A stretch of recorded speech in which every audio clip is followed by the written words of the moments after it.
Hello, this is Regine Mozafarimer of MPLG, and today we'll be presenting on H-1B CAP, what happens after you're selected. We are going to hold for just a couple minutes to allow other people to sign in to the webinar, so we're just going to start in just a couple minutes. Thank you.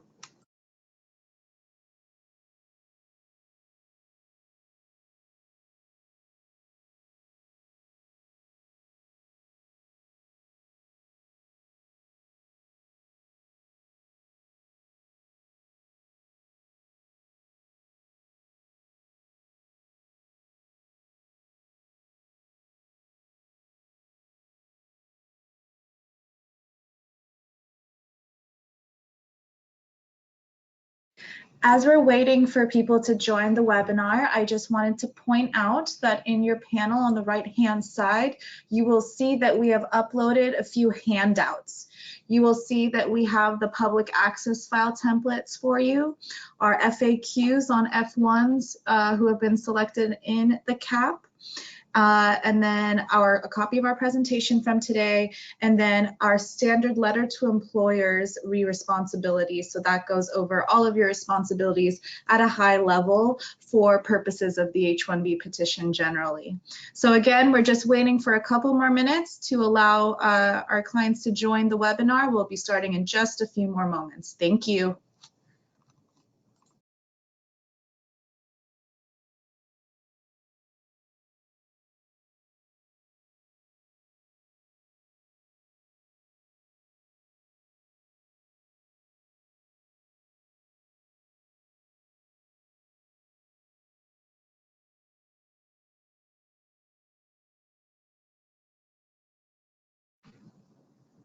All right, well, let's get started. So again, my name is Regine Mozafarimer. I'm an attorney here at MPLG. I've probably spoken with most of you on CAP.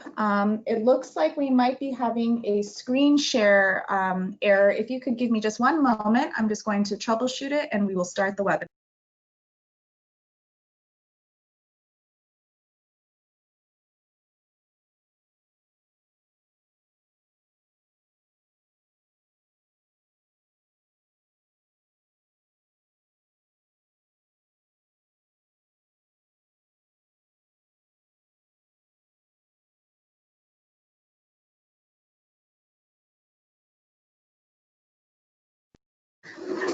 Okay, that should have corrected our screen share. Apologies for that. So let's get started.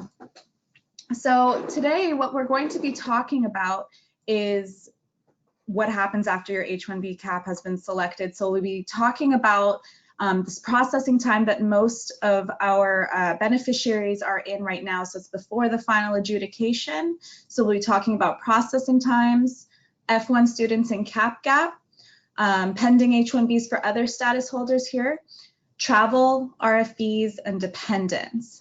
And then after that, we'll be talking about after adjudication. So as some of you know, we've filed cases for change of status for some and consular processing for others, visa stamping, compliance as employers and beneficiaries, amendments, and then in worst case scenarios, denials. So we'll start off with what happens before the adjudication.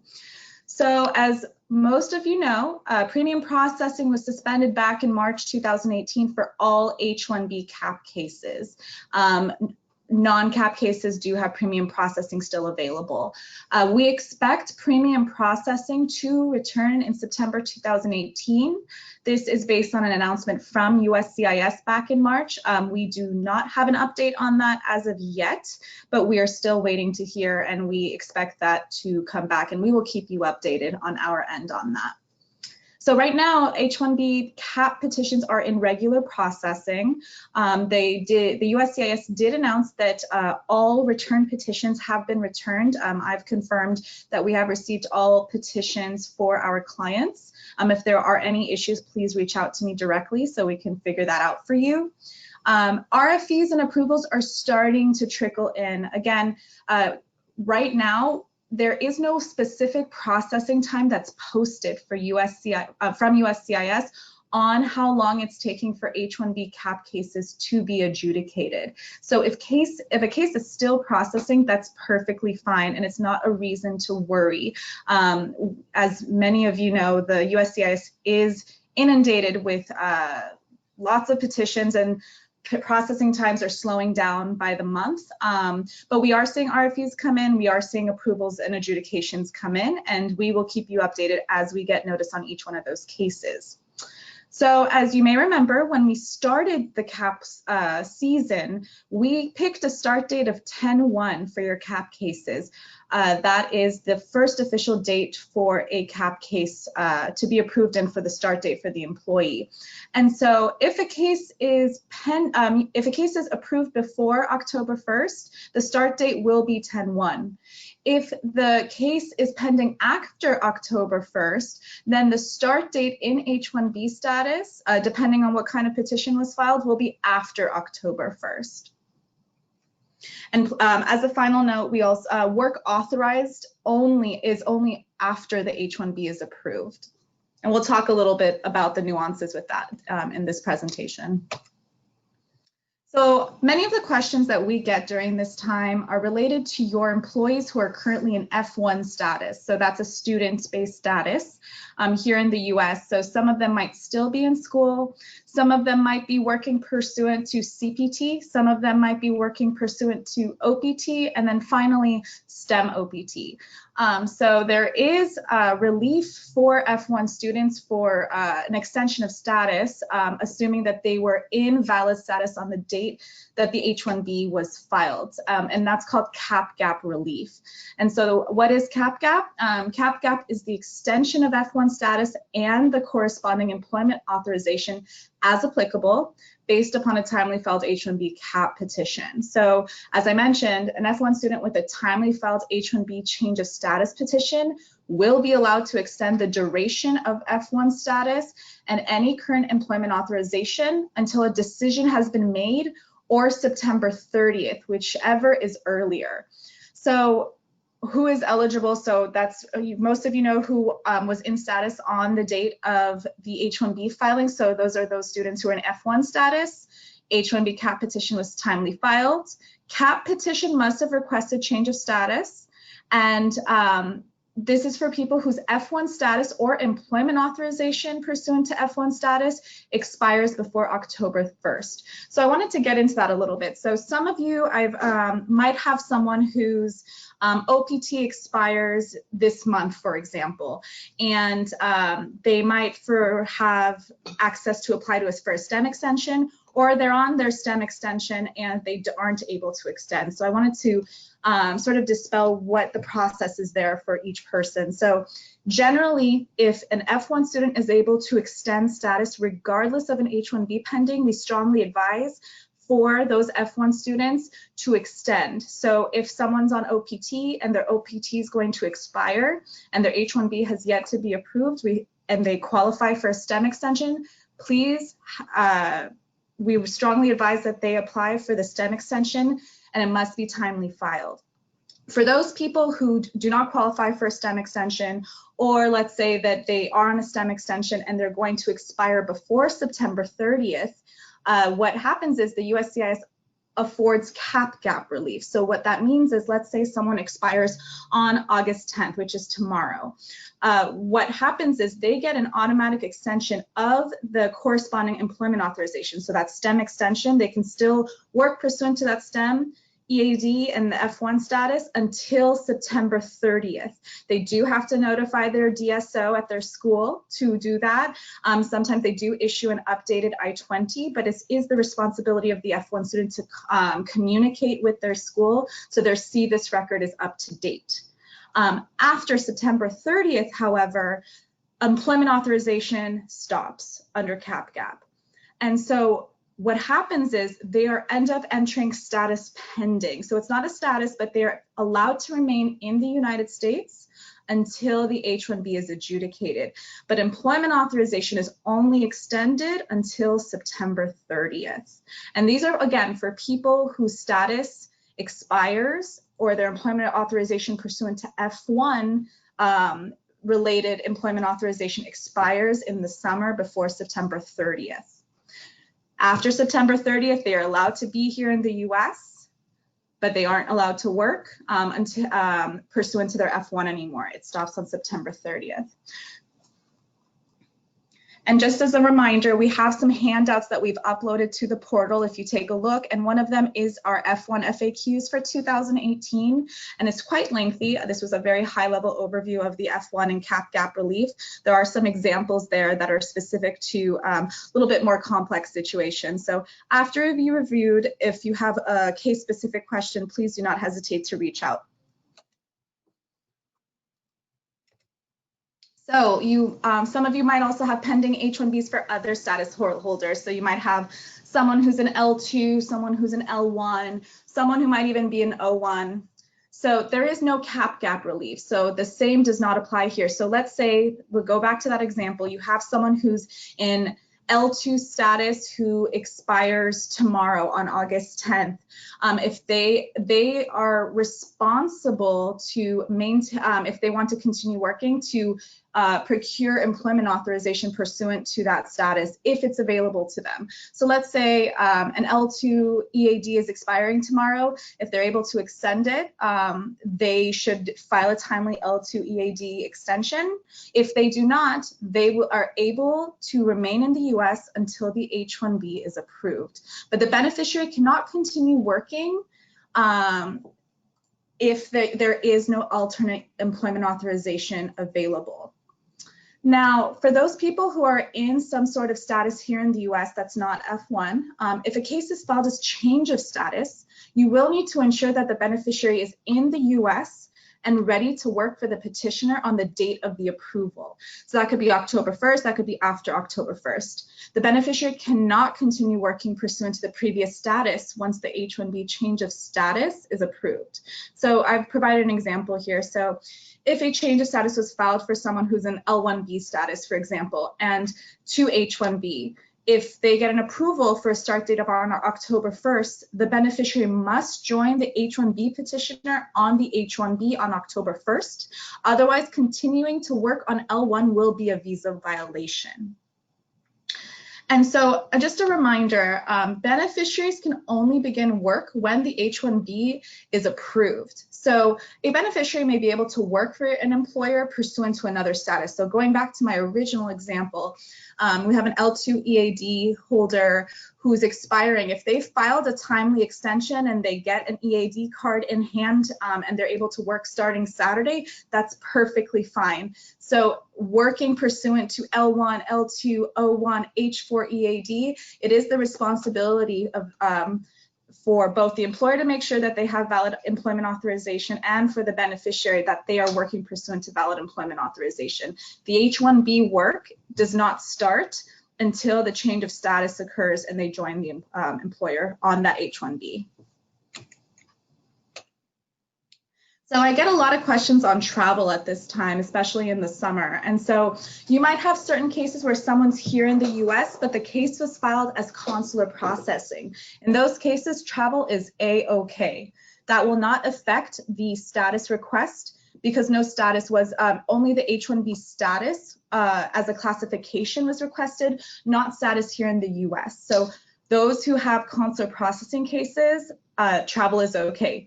However, if you have a change of status case, travel is not recommended. And so I have already, things happen, life happens, you might have a family emergency or something has come up that was not brought to anyone's attention or anyone was aware of prior to the H-1B being filed that requires travel. And so that's why we say not recommended. Usually change of status requires the beneficiary to remain in the US for the approval. They have to physically be here until that case is approved and be here on the date that the case is approved and the date of the start date on that approval notice. So October 1st or later, whenever that validity period starts, they must be here in the US. So if someone travels while the change of status pens, it's considered an abandonment of the change of status request by the USCIS. And the USCIS has generally treated that abandonment they basically will amend the case and approve it for consular processing. However, this is a policy that they've worked to, but it's not codified in anything. They do have the right to deny the case in these cases. I remind, just to remind everyone, the trend has been to approve the case for consular processing if someone leaves while a change of status case is pending, but we can't guarantee this will always be the case. So there is a little bit of a risk there. Please reach out to us if you see that someone's traveling while a change of status case is pending, and we will provide a case-by-case analysis for you. And then after the approval, for consular processing cases, to start work in H-1B status, the beneficiary must go for visa stamping in their home country and use the H-1B visa to enter the US. So if someone's abroad, for their first entry, they must go for stamping to enter the US. Someone might be here in the US in another status and had an H-1B case filed and approved for consular processing. For them to start that H-1B work, they must travel abroad, go for stamping, and re-enter using that new H-1B visa to start work. And just as a small reminder, employers should make sure that you're re-verifying I-9s for those cases. And then for change of status cases, you must physically be here on the date of the approval. The beneficiary can start work on the H-1B without having to travel for visa stamping. So I get this question a lot. What happens is some people think that they need to travel and have an H-1B stamp in their passport to start work if they have a change of status case, and that's not required. You must physically be here on the date of approval. But the moment the beneficiary exits the US after the approval, the beneficiary must go for stamping prior to re-entering the US. So upon the first travel after that H-1B approval, stamping is required. So I do get a lot of questions about RFEs. So this is some information that was provided by the American Immigration Lawyers Association recently that I'd like to share. So as many of you know, there were a number of memoranda that came out in the last year. One of them was the March 31st, 2017 Computer Programmer Memo and the Buy American, Hire American Executive Order, which heightened scrutiny on H-1Bs. All across the board, across industries, across occupations. H-1B RFEs have increased by more than 40%. Unfortunately, RFEs are symptomatic of a much larger effort by the administration to heighten scrutiny on H-1B petitions, but it's not necessarily an indication that the petition was poorly prepared or that USCIS is singling out employers or the beneficiary. So, American Immigration Lawyers Association members report that although RFE rates last year increased greatly, approval rates were down only slightly from prior years. And so this is, a word of hope. A well-crafted RFE response with solid supporting evidence can still result in an approval. So for your cases, obviously, for most of you, you spoke with me or you spoke with Kalpana or Amir, depending on who worked with you on your cases. We obviously did a case-by-case analysis and have in writing some form of, if there were risks or if something was a little bit more complex to know what to expect. But, we will work with you if an RFE comes in, which there is a chance, especially under this administration, to have a really solid response that can result in an approval.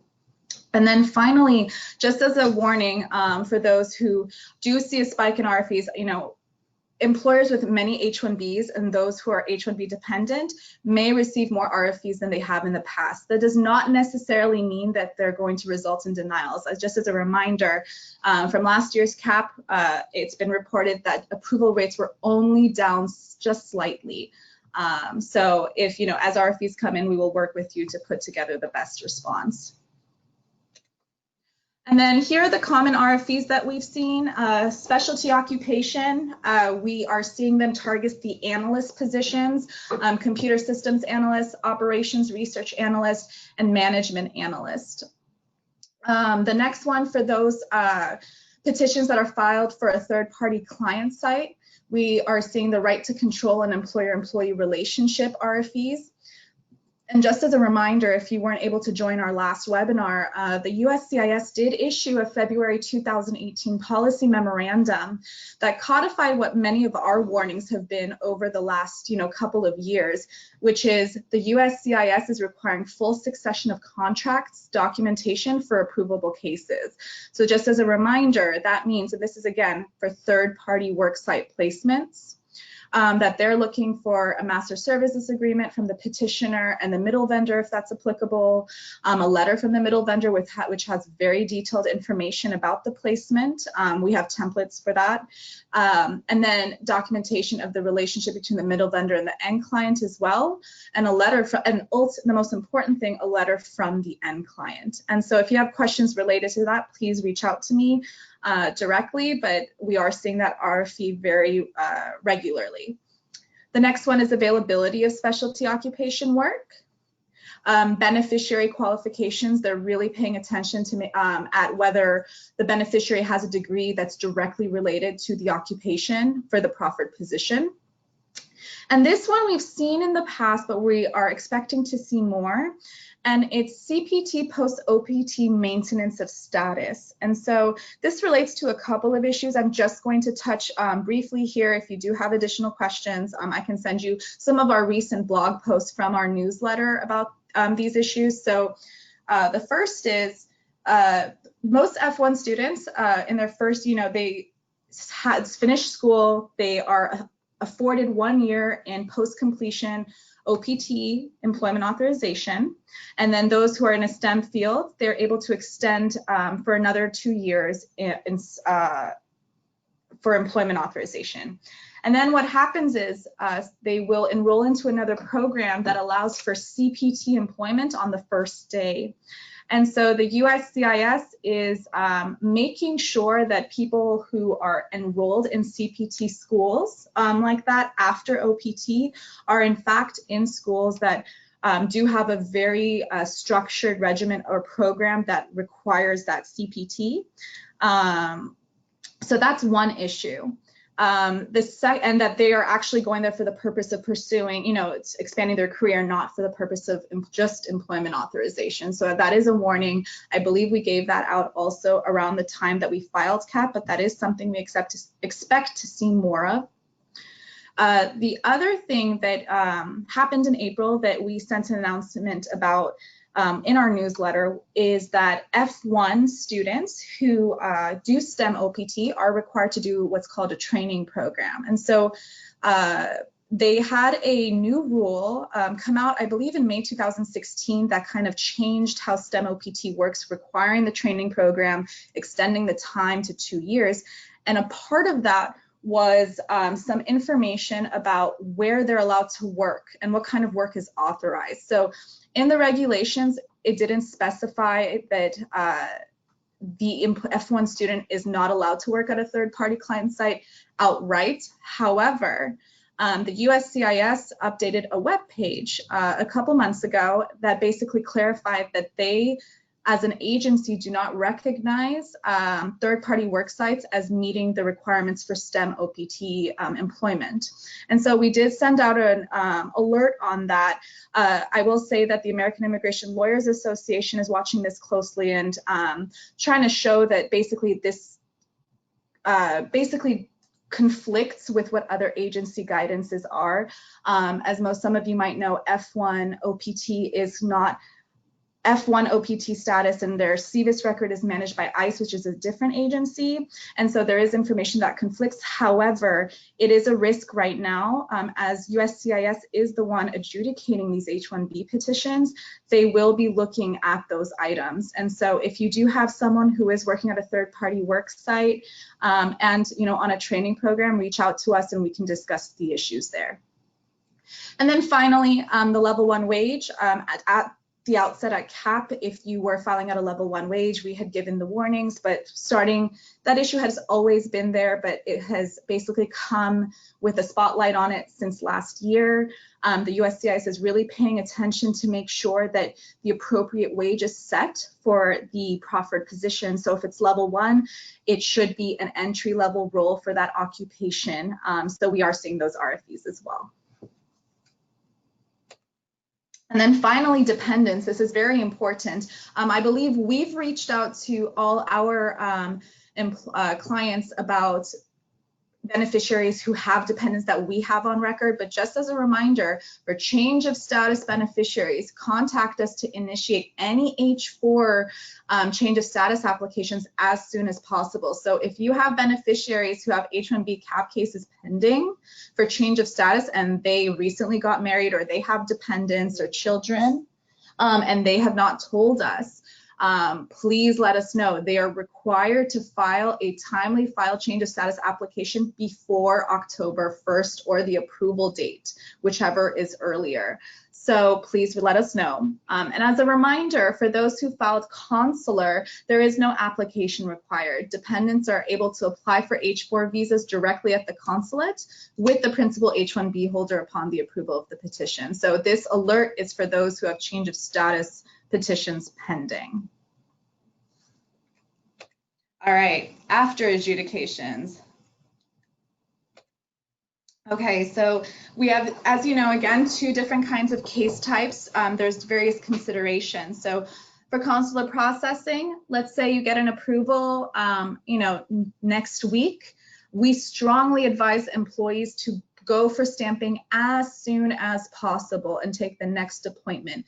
I do understand that, life happens, there's moves that have to happen, homes that need to be arranged, schools to be signed up for, but for that principal H-1B holder, the longer they wait beyond their, beginning of that validity period on that H-1B, the more the consular officer will call into question whether the position and the work was available on the date of the approval, which should be October 1st. So I know in the past you might have had employees who waited 6 months, went for stamping, did not have an issue. That might still happen. We can't guarantee how consular officers adjudicate things, but from trends that we are seeing, and we've seen for a few years, our advice stays the same: go for stamping as soon as possible. For change of status holders, they must physically be here on the US or on October 1st or on the date of approval, whichever is earlier. Stamping is not required to start work in H-1B. They're required to go for stamping once they leave the US and then want to re-enter back in H-1B. Then again, for dependents, as I mentioned earlier, go for stamping at the consulate for consular processing cases to enter the US. There's no application required here stateside. And for change of status cases, as I mentioned, if you have an employee who has an H-1B change of status that's pending and has a dependent, they must file a change of status application for their dependent before October 1st. So please reach out to us if you have a case like that.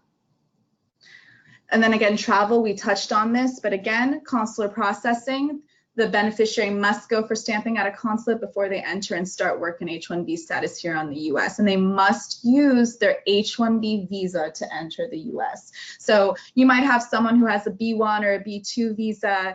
They should not be using that visa to start the H-1B work. They must go for stamping, get that H-1B visa, and be very sure that they are using their H-1B visa to enter. You would be surprised to how many stories we hear of people who had various visas and they used the wrong visa and they were admitted in the wrong status. So we just want to make sure that people are very clear that they use their H-1B visa. And an additional thing that's not listed here is that when a beneficiary is admitted, CBP, Customs and Border Protection, that officer also, through that admission, they will generate what's called their I-94 arrival departure record. It is very important for the employee to go look up that record on the CBP's website every time they enter to make sure that their entry was correct. So sometimes CBP makes errors, they're human as well, and they might not be paying attention as well. And so you want to make sure that they take a look and they have the right status there and they have the right validity period there. So if you have questions about that, please reach out and we can go over that as well. And again, for change of status cases and travel, once the beneficiary travels abroad after the approval, they must go for stamping in their home country for that first stamp to re-enter the US. And the reason why we say their home country is for that first stamping, except for very limited cases, they are required to go to their home country for their first stamp in that status. Thereafter, there are cases, if consulates allow for it, for third country nationals to go for renewal stamps. But for their first one, we strongly advise that they go back to their home country for their first stamp to re-enter the US. All right, compliance, everyone's favorite subject. All right, so let's start with the beneficiary. So the beneficiary must be working pursuant to the details listed on the LCA on the beginning of the validity period. So that's October 1st or the later date of approval, whichever is earlier. So that means position title. If someone's title is software engineer, it should be software engineer, except for other cases, we'll talk about that. Occupation, if their case was filed for a software developer applications role, they should be working a software developer applications role. Their duties should align with the duties that were listed in that letter of support we worked on together. Very important, their work site. So this comes into play, you might have things that shift around, you might, change offices, you might have someone change roles. They are required to be working at the work site on the LCA, and we'll talk about amendments and material changes, but for now, generally, they must be working at that same work site. And then finally, they must be paid that offered wage that is on the LCA, nothing lower than that. As mentioned, the beneficiary should check that I-94 record upon each trip. That's on them to do that. And then finally, for your consular beneficiaries who have not worked in the United States before, they need to apply for a social security number. And something for persons who may have been in the United States in the past in another status and worked. So maybe they came here for school 10 years ago, or they were in L1 a bunch of years ago. They might already have a social security number. So they want to make sure that they check that as well. We do see cases sometimes where someone forgets that they have a social security number and apply for a new one. So if you have employees like that, you might want to remind them that they might already have one in those cases. Now for the company, you will see on the handout list on the right there that we have our template for the public access files. You must have their public access files in place, and it should be ready to go. You should have started it at the time that these CAP cases were filed. There are those pieces in there. We'll go over those in detail in the next slide. You must, again, ensure that the beneficiary is working pursuant to the details listed in the LCA. So position title, occupation, duties, worksite, and offered wage. That is also your responsibility as an employer to make sure that that's happening. And then for those of you that have those beneficiaries in change of status, they might be working for you in F1, or they might be working for you in O1 or L1. You must re-verify that I-9 on 10/1 or the date of approval. So you update your records to indicate the right status and employment authorization. All right, everyone's favorite subject, public access files. So part of your obligations as an employer is to have a single file evidencing compliance with H-1B laws that is readily available to the public or the Department of Labor. So as you know, we send out those LCAs to you, and it has a whole detailed list of instructions and your obligations. We also have in our handout list our letter that we send out upon approval. It's called your responsibilities as an employer. We ask that you take a look at that. That details very well your responsibilities with the LCA and after approval. But it should be created once you started that LCA back in March or February, whenever we started your case. You should maintain your public access files in a separate file from personnel records. So if you have HR records, these public access files should be put somewhere else. So what goes in it? You'll have that signed certified LCA. It can be a copy. The rate of pay for the H-1B worker, an actual wage memorandum, a prevailing wage determination. All this information is also in the LCA. Proof of the LCA posting. As you know, when we send those LCAs to you, we also give you details about the posting notification that you're supposed to do and tracking the posting. And then copy of your benefits summary if you do offer benefits to your employees. So if you have more questions about public access files, please reach out to us. We do also offer public access file creation and audit services on our end as well, because we know that this can be a little daunting. Visa stamping. So this will go for both your consular cases and then also your change of status cases when they finally travel. So it's very important that the beneficiary have the following documents for the visa interview. The approval notice. So in the past, technically, employers are only legally required to give the bottom part of the approval notice to the employee. But the way that adjudications have been in the last couple years, we strongly advise that you give the full approval notice to the beneficiary. Then that's the original copy. You can keep a copy of it for your records. You should give them a copy of the petition that was filed on their behalf. So if you remember when we filed, we sent you links to download those petitions. You should give them a copy of the petition, and then you have some confidential financial documents in there. You can have them redacted, and you can also provide those in a separate sealed envelope. So you don't actually have to send those documents to them without sealing them. So you can do that as well. And then finally, the beneficiary should have a valid passport with validity of at minimum 6 months in there when they travel, so they're able to come back to the US. Every consulate has specific instructions. So we strongly advise that the beneficiary check the instructions of the consulates that they are going to be applying for their visa. Again, do not wait. Visa appointments should be taken close to the start of the approval period, as we discussed. We also do offer interview preparation services. So if you have a beneficiary that might be a little nervous, might not be clear on the instructions, we are happy to provide those services as well. Okay, so I've been getting this question a lot, and this is a business reality, and that's there might be changes in employment since March 2018 for this employment that's going to start on October 2018. And this might even not apply to that. This might be down the line. You might, somebody might change an occupation. They might go from a software developer role to a manager role. You might have people changing locations. You might have people changing duties or job titles. Generally, pursuant to a case and a corresponding policy memorandum from a case called Matter of Simeo Solutions, you are required to file what's called an amendment if there's a material change in the employment. Material changes usually are job duties.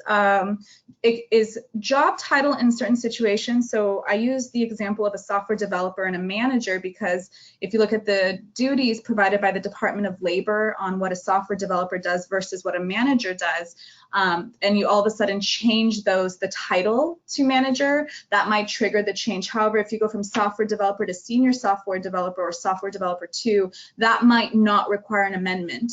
But again, our requirement is to contact us for an analysis, case by case. If something changes over there, let us know, and we can let you know how to stay compliant. And then location. So if you might have an office here in San Francisco, in the Bay Area in San Francisco, you have another office in Seattle. That's going to require an amendment before they move to Seattle. So all of these material changes before they take effect, you must file an amendment. You might have a change in end client, and this is where it gets a little bit complex. So for in-house placement, so my first example, you have office, your headquarters are in San Francisco, but you have, another office in Seattle. You can definitely amend those cases after they are here and they've started that work in H-1B.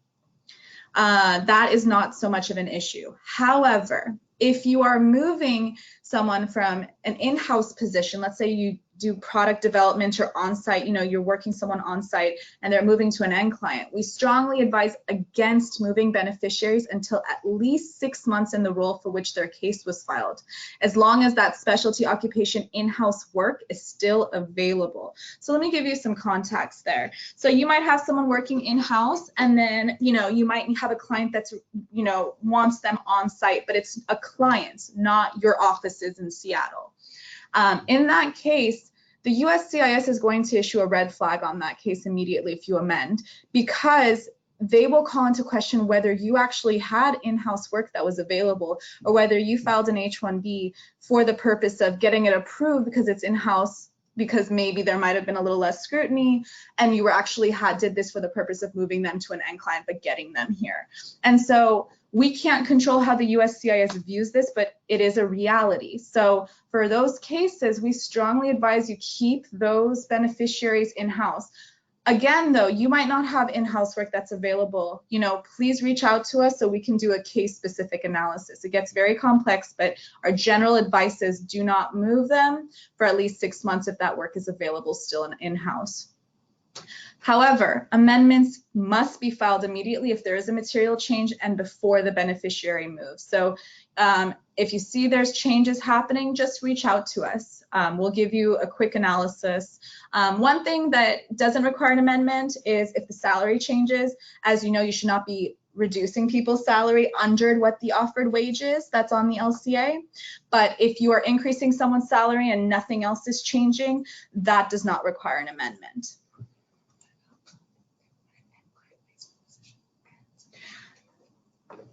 To that.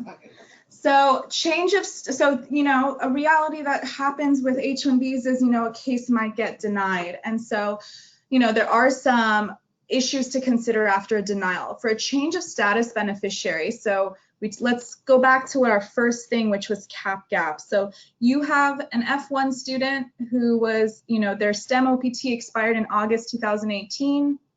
And they stayed, you know, they worked until September 30th pursuant to CAPGAP.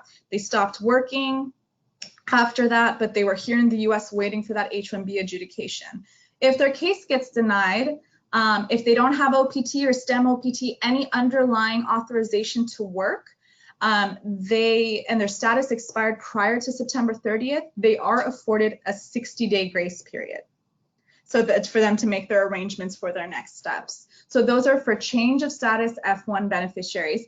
If they have a STEM EAD or a STEM OPT EAD or an OPT EAD that's valid through, let's say, 2020, and they're able to work pursuant to that, that's great. That they don't have a status issue necessarily there. And I say necessarily because there are requirements for them to be working and limits to unemployment for every version of F1 OPT and STEM OPT. But generally, if they've got their EAD and they're working and their H-1B is denied, they can keep working pursuant to that EAD. You might have someone who's in another status. So we talked about the situation where you have maybe an L2 visa holder who had an EAD that expires tomorrow, and then, you know, they weren't able to extend their L2. They were able to stay here until the H-1B was adjudicated, but once it was denied, if they don't have that underlying L2 status anymore, then they are out of status upon the denial. They must arrange to leave the US as soon as possible. If the L2 visa holder in this example was able to, you know, they still have the L2 status, then there isn't an issue there. They are, you know, they'll stay in L2 status and they're okay. So something I want to just briefly touch on, we did release a newsletter publication on the notice to appear and policy memorandum that came out, I believe it was last month.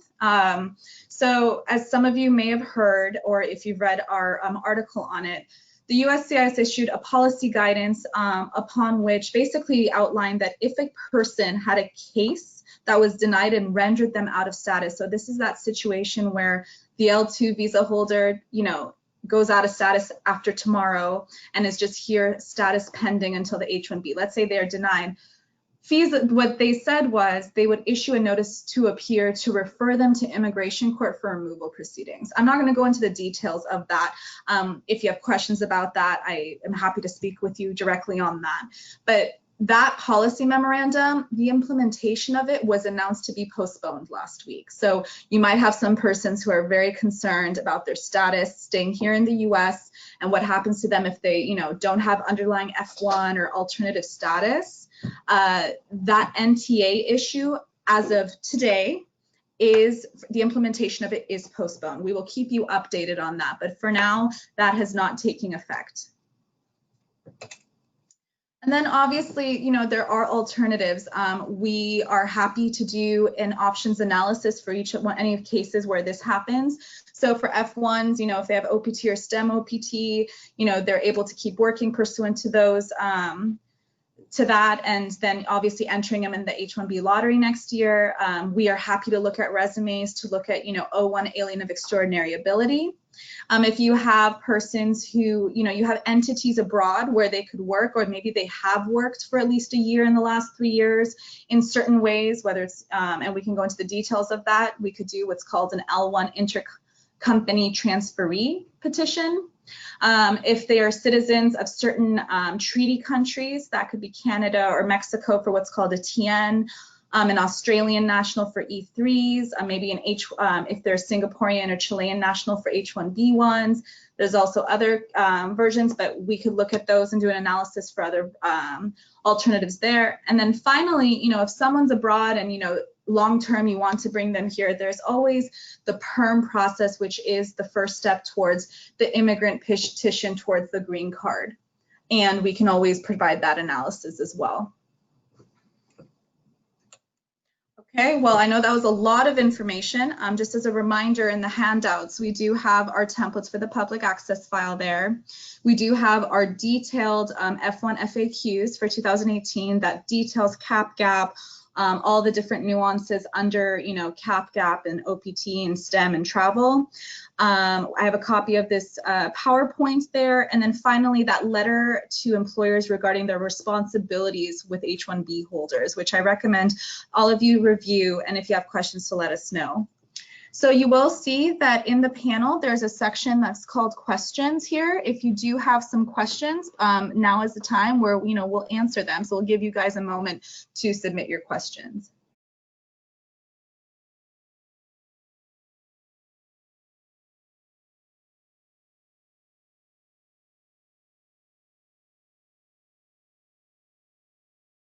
Okay, so it looks like we do have a couple questions already. So the first one is, can a beneficiary travel to the United States in B1 or B2 status if they have a consular processing case and it's prior to the H-1B approval? So that is a very good question. So if they have a valid B1 or B2, they're traveling for, you know, B1, you know, valid business purposes for meetings or training, or B2 for, you know, tourist travel. They may get questioned at, you know, CBP on that. They should have a copy of their receipt notice in hand, but it does not preclude them from entering or traveling for situations like that. So if you have a consular case, again, consular, not change of status, and they have a B1 or B2 visa and they need to travel here to the US, that is not precluded. Some questions here about public access files. So the first one here is, what about cases that are not selected in CAP? Are we required to keep public access files for them? So that's no, that's a no. If you do not have someone who is going to be in H-1B status, you're not required to have a public access file for them. However, if you have a person who is in H-1B status, and this is not necessarily related to CAP, but generally, your requirements for having public access files is, if you have a current H-1B employee, you must have a public access file that is up to date for the petition that's on file with USCIS. You might have someone who is terminated, who is resigning, who is leaving the company. You are required to hold on to that public access file, the last up-to-date one, for 1 full year from the last day that they are employed with you. So I have another question here about amendments. What if a headquarters moves? So that's a very good question. So there are cases where you're going to move. So let's give an example. You might be based in San Francisco, California, and you're in San Francisco County. Let's say you move down the street in San Francisco. Will we be required to file amendments? And the answer there is no. So why? That's because you are moving in the same, what's called metropolitan statistical area.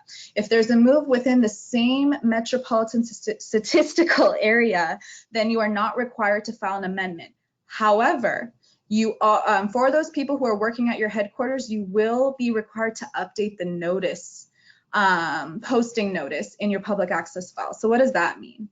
You have LCAs that you posted back during CAP.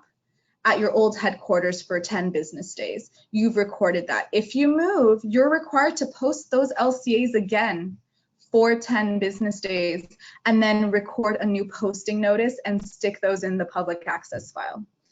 And then in addition to that, this is not an official like regulatory requirement, but kind of a practical issue that happens is, let's say you change offices. You know, if you're going to get a site visit, which as most of you know, those have spiked up, both random and targeted for certain kinds of employers. If you do that, you know, if you have an old address but within the same MSA on record, they might go there and not know to go to your new address. If, you know, there's a receptionist there or like another company that shares a building with you, we recommend just basically keeping a forwarding address there. Just makes the whole situation a little bit simpler for them to know, oh, this company just moved 2 blocks over. Okay, great, we'll go find them there. So we do recommend as a practical matter to, you know, just let your previous, you know, leaseor or, you know, someone you share the building or front desk to know that there is a forwarding address for you. So let's give another example. What if you're moving from San Francisco County in San Francisco and you're moving to Los Angeles? You're in the same state, right? However, you are moving from one metropolitan statistical area to another. So before that move happens and before your beneficiaries are moved to that new location, you are required to file amendments for each one of those people. When you move, if you have cases pending, there is a process to update that address with the USCIS. Just reach out to us. But what's most important is for your employees, before they move to that new address, file amendments. So reach out to us and we'll get that process going for you. So we have a couple questions about consulting companies and third-party client placement. So let's say an end client changes. What happens if a project ends before a case is approved? So this is a little bit of a tough, you know, a good question with a really tough answer. So, you know, in a situation where you filed a CAP case and you're saying that you're going to have work available on October 1st, and that work is no longer available, and the case has not been approved, the USCIS will very likely deny that case. And the problem there is that, you know, you filed a case for a position that you said it was going to be available on 10/1. If it's not there on 10/1 anymore, then that case, you know, you did not meet the requirements for the H-1B at that time. Now we can always try to amend or try to change those items, but, you know, from our experience, those cases do get denied. There is a little bit of, you know, I guess a gray area for cases where after the H-1B is approved and there is a move, there is a case-by-case analysis to be done there, and we can reach out to us about those types of questions. And then, of course, I have a question here. It's very good about the February 2018 memo and my personal freak out about end client letters. What if we can't get an end client letter? And again, a very tough answer. So, you know, in the past, you know, if you have H-1B holders and you have placed people at third-party client sites, you might have been able to get an email from a manager or, you know, some sort of alternative evidence to show that the person is at the end client. The USCIS in that February 2018 memo has basically made it even harder for those types of cases to be approved. End client letters, cases without end client letters are very likely to be denied. Again, I say very likely because, you know, cases do get through sometimes. They might actually, you know, see that we've documented everything. The end client has a very specific policy that we were able to document that they won't provide end client letters. However, there is no guarantee and it does put the case at risk. So I know that's an answer that a lot of people don't want to hear, but it's a reality of what we're facing with third-party client site placements.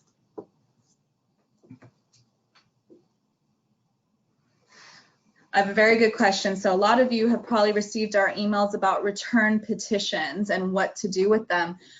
You're free to do whatever you'd like with them. If you have people, you know, what our advice would be is, if you have persons who, they're in their first year of OPT, you see that they qualify for STEM OPT and they're going to be with you long term, that's 3 years of employment authorization feasibly, they will have potentially up to 3 bites at that H-1B lottery like apple. And so you should, you can keep that information to help us with next year's lottery in terms of document collection, have an idea of sort of how we filed the last time. But, they are for your records. But ultimately, if you have return petitions, you are not required to hold that documentation or information. Those are specific for your records.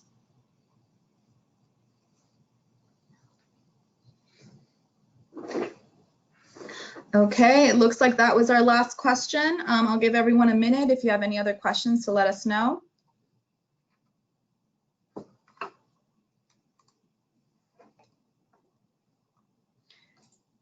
Okay, great. Well, thank you everyone for spending your lunch with us today. I know this was a lot of information. Please feel free to contact us directly. We work collaboratively. I know that I work directly with most of you, but Amir and Kalpana obviously, are always available. So please reach out to us if you have any additional questions or concerns. Really appreciate you guys joining us today. Thank you.